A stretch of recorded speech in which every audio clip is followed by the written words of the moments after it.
పెండింగ్లో ఉన్న సాదా బైనామా అప్లికేషన్లను వెంటనే పరిష్కరించాలని భారతీయ జనతా పార్టీ నర్సంపేట నియోజకవర్గం ఆధ్వర్యంలో వరంగల్ రోడ్డు సర్కిల్లో ధర్నా కార్యక్రమం నిర్వహించి ఆర్డీఓ ఆఫీసులో వినతిపత్రం సమర్పించారు.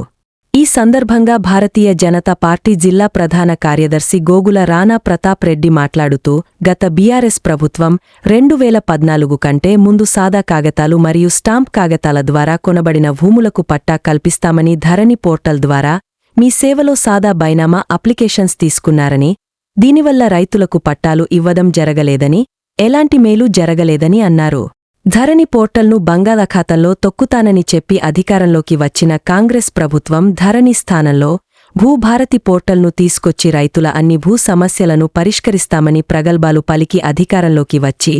2 సంవత్సరాలు అయినా కూడా ఎటువంటి పరిష్కారం చూపకపోవడం సిగ్గుచేటని అన్నారు.